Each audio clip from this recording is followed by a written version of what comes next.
वक्फ संशोधन विधेयक पास होने के बाद मोदी सरकार खतरे में आ गई है और वो खतरा वक्फ संशोधन विधेयक में जब वोटिंग हुई उसके बाद और साफ तौर पर झलकने लगा है। कैसे? भले ही वक्फ संशोधन विधेयक दोनों सदनों में पास हो गया है, मोदी सरकार की जीत हुई है। विपक्ष लगातार ये कह रहा था कि वक्फ संशोधन विधेयक उस आबादी के हित में नहीं है जिसके हित के लिए यह संशोधन करने का दावा अमित शाह जी और तमाम सरकार के लोग कर रहे थे।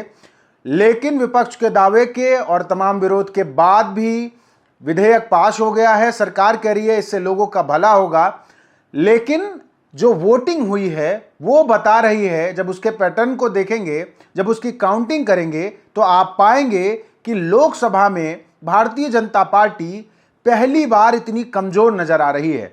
288 वोट इस बिल के पक्ष में लोकसभा में पड़े और 232 वोट विपक्ष ने इसके विरोध में डाले।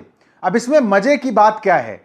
फिलहाल भारतीय जनता पार्टी, जिसके पास अपनी 240 सीटें हैं, बाकी एनडीए गठबंधन की तमाम सीटों को मिलाकर सरकार में बनी हुई है। मोदी जी भारत के प्रधानमंत्री बने हुए हैं।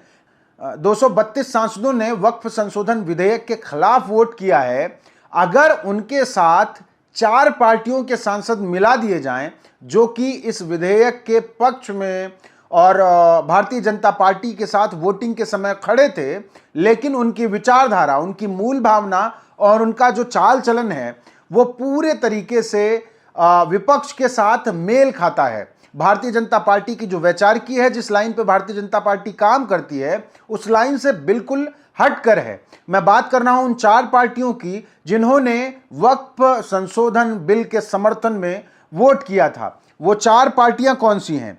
जेडीयू, टीडीपी मतलब नीतीश कुमार जी, चंद्रबाबू नायडू जी और रामविलास पासवान जी के सुपुत्र और चिराग पासवान जी, जिनको मोदी जी का हनुमान भी कहा गया। और चौथी जो सबसे बड़ी पार्टी है शिवसेना, जो शिंदे गुट का शिवसेना है, उसके पास इस वक्त 7 सांसद हैं। चिराग पासवान के पास 5 सांसद हैं। जेडीयू के पास 12 सांसद हैं और टीडीपी के पास मतलब चंद्रबाबू नायडू के पास 16 सांसद हैं। ये कुल योग होता है 40 सांसदों का। कुल योग 12, 16, 28 और 5, 33, 7, 40, ये कुल सांसद होते हैं 40। अगर ये चारों पार्टियां भारतीय जनता पार्टी का किसी भी परिस्थिति में साथ छोड़ें और विपक्ष के साथ आकर खड़ी हो जाएं, तो फिलहाल जो वक्फ संशोधन विधेयक में वोटिंग हुई, जो काउंटिंग है, 232 का जो नंबर है, विपक्ष ने क्लेम किया है, विपक्ष को वो वोट मिले हैं उस माफ कीजिएगा, वक्फ संशोधन विधेयक के विरोध में जो वोट पड़े हैं 232, उनमें अगर ये 40 की संख्या जोड़ दी जाए तो ये नंबर बहुमत का नंबर है। और यही 40 अगर भारतीय जनता पार्टी के कोटे से घटा दिया जाए तो 288 में से 40 आप अगर माइनस करेंगे तो भारतीय जनता पार्टी के पास बचेंगे कितने? मात्र 248। और अगर उन सांसदों की भी बात की जाए जिन्होंने वोटिंग नहीं की है, उनकी भी संख्या मिला लेंगे, तब भी भारतीय जनता पार्टी के लिए मुश्किलें खड़ी हो जाएंगी। लेकिन ये बड़ा सवाल है क्या ये पार्टियां, क्योंकि बार बार कयास लगता है। हाल फिलहाल में कई बार ये दावा किया गया कि नीतीश कुमार जी, चंद्रबाबू नायडू साहब की आपस में बातचीत चल रही है, वो भारतीय जनता पार्टी की कार्यशैली से नाराज हैं। और जिस तरीके से तमाम राज्यों में भारतीय जनता पार्टी ने अपने गठबंधन वाली पार्टियों को नुकसान पहुंचाया है या उन्हें खात्मे की तरफ घसीट कर ले गई है, उससे साफ तौर पर कहीं ना कहीं नीतीश कुमार और चंद्रबाबू नायडू में एक डर जरूर होगा। और उस डर के नाते ये कयास लगाए जा रहे हैं, ये अंदाजा लगाया जा रहा है कि देश में मोदी की सरकार गिर सकती है। और किन परिस्थितियों में गिरेगी वो साफ तौर पर आप समझ सकते हैं।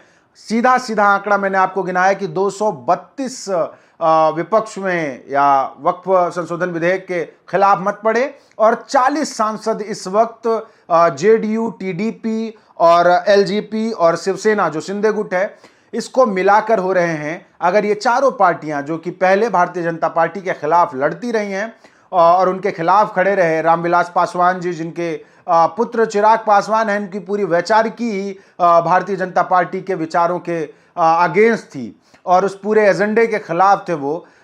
इन चारों ही पार्टियों की मूल भावना ऐसी है कि कभी भी ये भारतीय जनता पार्टी का साथ छोड़ सकते हैं। और हाल फिलहाल में जो कयास लग रहे हैं उससे साफ नजर आ रहा है कि भले ही भारतीय जनता पार्टी ने वक्फ संशोधन विधेयक पास करा लिया हो, लेकिन ये वोटिंग एक खतरे की घंटी मोदी सरकार और भारतीय जनता पार्टी के लिए बनकर सामने आ रही है। अगर ये चारों पार्टियां किसी भी तरीके से भाजपा का साथ छोड़ती हैं तो मोदी की सरकार आने वाले वक्त में गिर सकती है, या ये कहिए कि अगले 5 साल अपना पूरा टेन्योर मोदी जी पूरा कर पाएंगे या नहीं, या भाजपा की अगले पूरे 5 साल सरकार रह पाएगी नहीं, ये इस पे बड़ा प्रश्न चिन्ह खड़ा हो रहा है और ये भारतीय जनता पार्टी के लिए खतरे की घंटी है।